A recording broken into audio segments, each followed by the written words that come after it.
Howdy everybody, it's HankAmericanEngine, and today I'm going to be reviewing the TAKARA TOMY Play Rail Type DD14 and Type DE10 Snowblower diesel locomotive set. If you look on the back of the box in the upper right hand corner, it'll explain to you that you have enough track for a full loop and all the cool fun that you can have with this set. Now before I open this set, everyone knows that the TAKARA TOMY boxes have some tape on them, but first, parents or adults, please take care of this for your child. I am not responsible if they hurt themselves or anyone else with the use of scissors, a box cutter, a pocket knife, or anything of that nature. Unlike most of the TAKARA TOMY boxes, this one had 3 pieces of tape on it, and once I was able to cut them out, I recommend that you put the box onto its back, as I do so here, and then the flap you can easily open up to pull out everything you need. Now, once you open it, you'll be able to pull out the 2 straight tracks in this set. Well, first you can pull out the 8 Snow White track curves if you like, but there's a bit of box bloat and I can't get it out. Hang on, we have technical difficulties.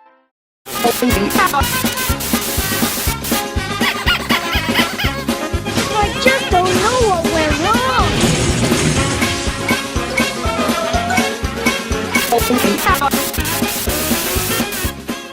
Okay, from our technical difficulties aside, I was able to rescue the track, and then I began to find and pull out both engines.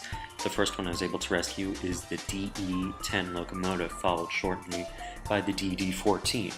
Now with all the cardboard packaging inside to fit the entire set, I had plenty of troubles, but none finding the instructions. Burka004 says, don't put the train on your head.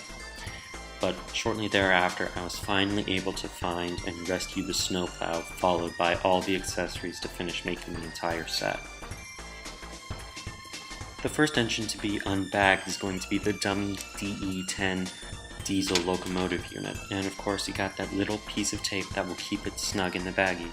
But once you free it, it's easy to pull out the diesel, and now I will go into an in-depth look.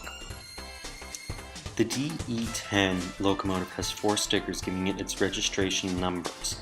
However, this is known as the dummy unit as there is no motor whatsoever inside this single locomotive.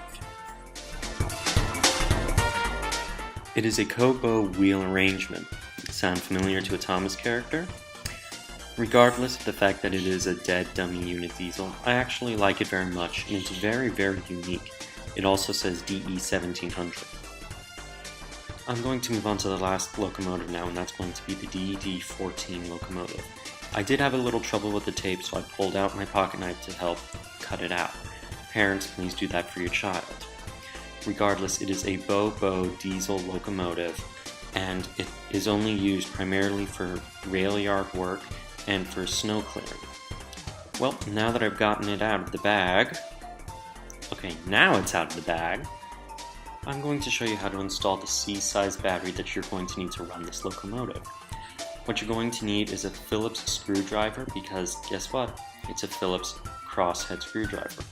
I had a little bit of difficulty with mine. There's some metal, plastic shavings, cotton and metal security to keep the screw in, but I discovered a weight to act as a counterbalance on the heavy C-cell battery.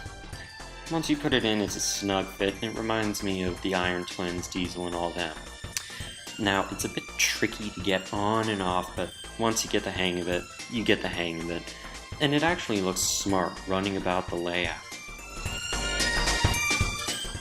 As stated earlier, it is a Bo diesel locomotive, like Derek, but its number, the DD14333, is fictitious. The real-life class never got up past 317. Now, I had a little bit of trouble opening up the Snowplow because of the big piece of tape used to close the bag, but once I was able to free it out, it was actually very, very heavy in the back, and you'll see that I demonstrate it with my own hand as a counterweight. In real life, the flaps are closed shut so that way the train can move down the lines it's cleared. With the flaps open, it helps to cut a bigger area into the snow, which makes things easier for running the railway with this kind of weather. And now it's for the bag of accessories. You remove the one-stranded tape and it's pretty much easy to open. Now you get 50 of the snowballs to block the line for the snowplow to clear. 2 trees without their bases, and then 2 trees with a gray base, which helps to reinforce the fact that it's winter. The last thing buried in there is the Play Kid figure. He's free! Now to install the trees without a base into those 2 little stumps. I think it's pretty straightforward, don't you?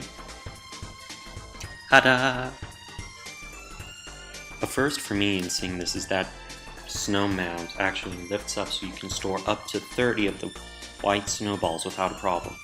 For me, that is really unique, and it helps kind of keep track of them, don't you think? Now to play with the set. First thing, that big empty space, put at least 10 snowballs. Send off the engine and the snowplow to clear the line. Then just sit back and watch the magic as the snowplow shoots out the snowballs.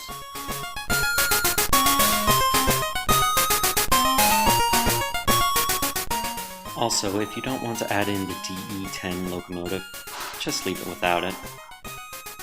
This set cost me $39.99 with free shipping. $14.99 was for the shipping, but the set itself was $25 even.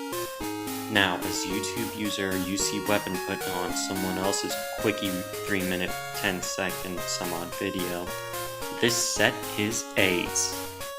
For UC Weapon, that means it's 2 thumbs up plus a recommendation to buy. I will wholeheartedly agree with him. I like having the realistic locomotives with all the Thomas & Friends characters, and the few realistic ones that I have.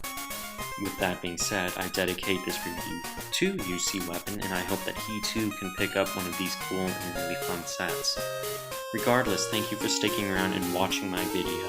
I hope you enjoyed this review. Keep an eye out on my channel for updates and new things to come, and hit that subscribe button.